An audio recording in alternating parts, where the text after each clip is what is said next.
Have you ever worked up the courage to set a boundary with someone only to hear, wow, you're so defensive, or I was only trying to help, all the things I've done for you? Or maybe you've told someone their behaviour hurt you only to be told you're too sensitive, whilst they simultaneously tell you they care about your feelings.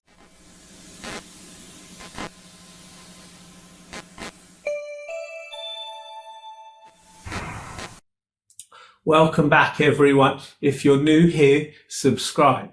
In the last video, we talked about double binds. If you haven't watched that, you can check it out up there. If you're watching on YouTube, double binds are impossible situations where you're damned if you do and damned if you don't. Today, we're tackling the challenging but essential next step. We're talking about how to establish and maintain healthy boundaries with people who use these double bind tactics or any manipulation tactic.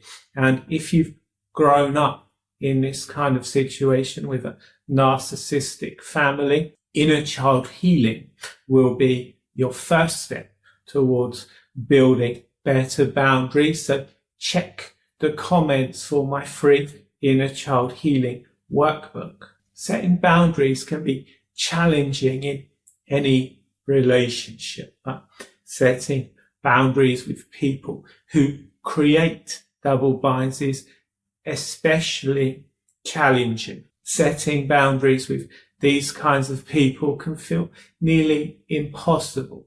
Here's why. Firstly, manipulators are masters making you feel like your boundaries are unreasonable. And again, if you've grown up with this kind of manipulation in this kind of environment, you're going to find it very difficult to have any boundaries at all. So check the description for my free inner child healing workbook. When you try to protect yourself, they'll frame it as though you're being selfish, oversensitive, or dramatic. Second, they exploit your empathy. They will emphasize how much they've done for you, how much they're suffering, or how pure their intentions were. This makes you feel guilty for having needs of your own. Third, they use moving target responses. One day, they will seem to accept your boundary. The next day, they will forget or claim you never communicated it clearly. And finally, they weaponize your desires for resolution. Manipulators know that most of us want harmony and are willing to compromise to get it. So they push until you eventually give in just to find peace. If this sounds familiar, I want you to know the difficulty isn't because your boundaries are wrong. It's not because you're being selfish or communicating poorly. It's because the other person benefits from keeping you boundaryless. And as I spoke about in the last video, governments and institutions benefit from keeping you boundaryless. Before we dive into techniques, let's clarify what boundaries actually are. A boundary is not a request for someone else to change their behavior. A boundary is a limit on what you'll accept or participate in. When you set a boundary, you're not saying, please change this behavior. You're saying, if you don't stop this behavior, I'm going to stop participating in communication with you. I'm going to break away from you. For example, saying you need to stop criticizing me is a request. A boundary would be, if you continue to criticize me, I'm going to end the conversation. The key difference is that boundaries focus on what you will do, not on what you want the other person to do. This distinction is crucial because boundaries don't require the other person's cooperation or agreement. Let me say that again. Real boundaries don't require the other person's cooperation or agreement. You're not seeking permission or approval. This mindset shift is especially applicable with manipulators because manipulators will rarely accept your requests willingly. Instead, you need to be prepared to enforce consequences consistently when your boundary is crossed. Let's get practical with specific techniques tailored for double bind situations. The first technique is the broken record technique. When faced with shifting goalposts or circular arguments, calmly repeat your boundary without explanation, without justification or elaboration. For example, you could say, I'm not comfortable discussing this topic. The manipulator might say, but I'm just trying to understand your perspective. And you would then again repeat, I'm not comfortable discussing this topic. The manipulator might say, why are you being so secretive? Don't you trust me? And you will say, I'm not comfortable discussing this topic. You'll notice how this refuses to engage with manipulation attempts or guilt trips. You simply maintain your position without defensiveness. Number 2 is the grey rock method.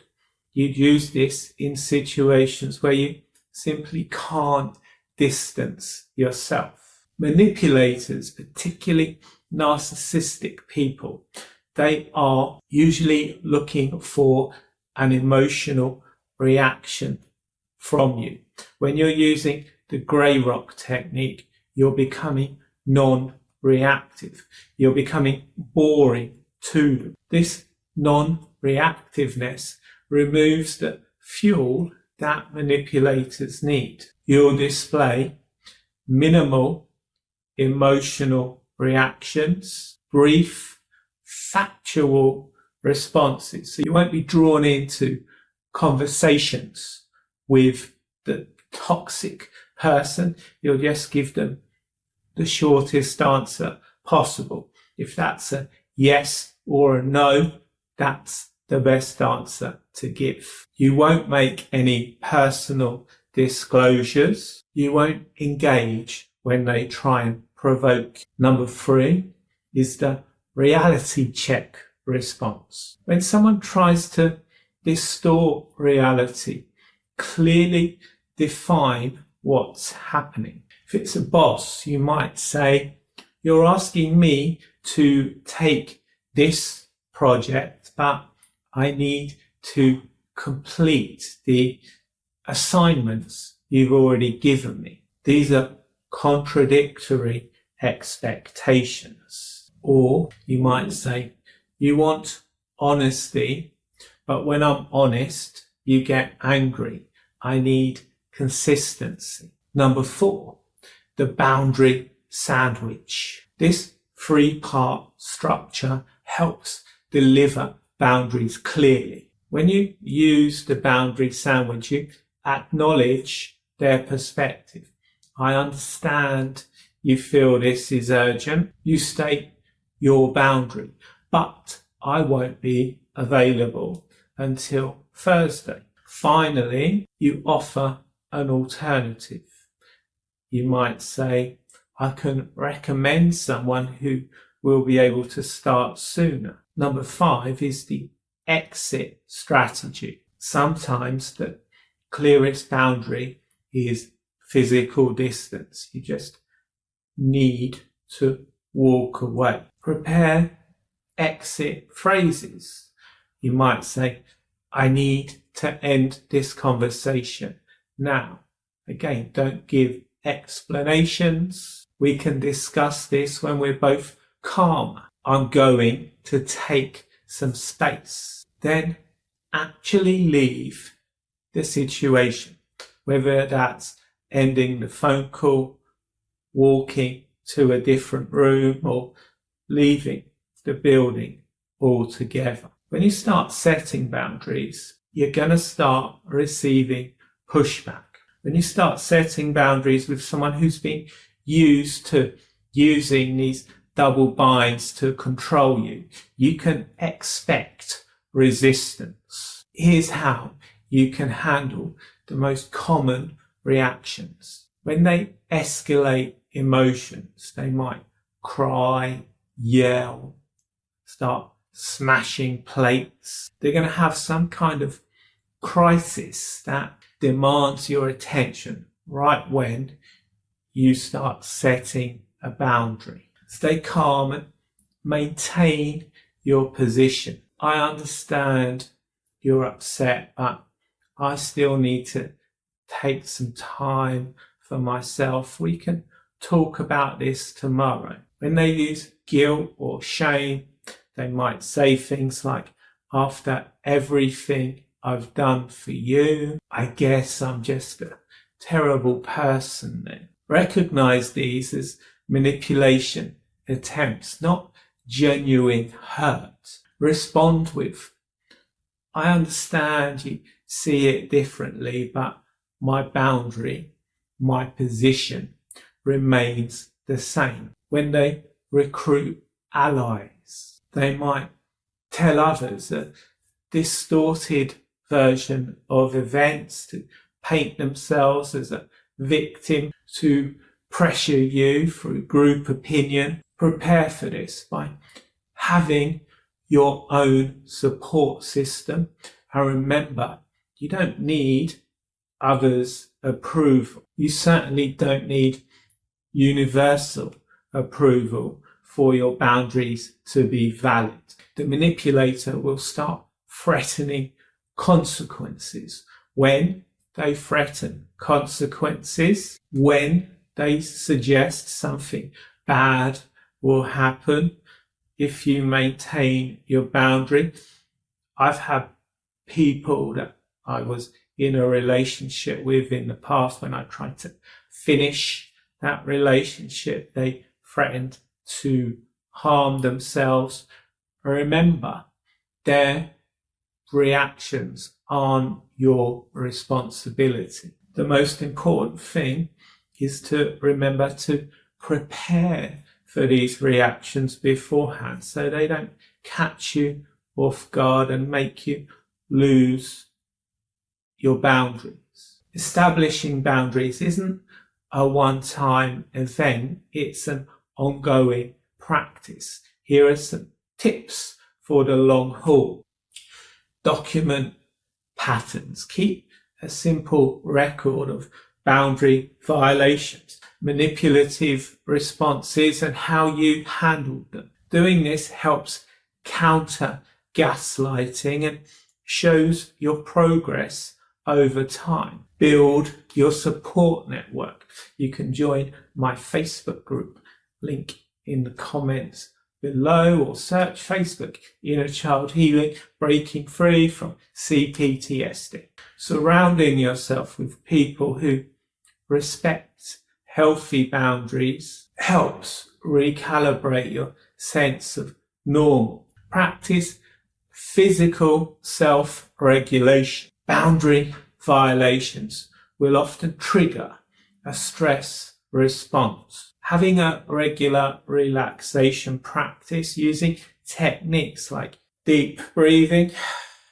progressive muscle relaxation, mindfulness meditation, or listening to hypnosis recordings, and regular exercise, all these things help your nervous system recover when you experience one of these boundary violations. And with hypnosis, your mind can't tell the difference between a real or an imagined event. So you can actually visualize yourself responding to these boundary violations in healthy ways. The more you visualize yourself doing that, the more you'll start to become the person that does that, the easier it will become for you to do that. Set information boundaries. Be careful about what personal information you share with manipulative people. The less they know about your vulnerabilities, the less ammunition they have. Consider the relationship's future. Sometimes maintaining healthy boundaries means limiting or completely ending boundary breaking relationships, unhealthy relationships with toxic and boundary breaking people. This can be very difficult, especially if it's with your own family, and if it's in a relationship you may feel it's a failure, but it's not a failure. It is you becoming stronger, becoming more self-assured. It's a sign of growth and healthy self-respect. Remember, you're not responsible for managing other people's feelings about your boundaries. Their discomfort with your limits is not an emergency you need to solve. Learning to set healthy boundaries with manipulative people is one of the hardest tasks you're going to face on your personal growth journey, but it's also the most rewarding one. As you practice the techniques I've discussed in this video, be patient with yourself. Small steps create profound change over time. What boundary have you found most difficult to establish? Let us know in the comments below. Your experience might help someone else going through the same thing. And if you've liked this video, found it useful, hit the like button, subscribe to my channel. If you know anyone that needs better boundaries, share this video with them.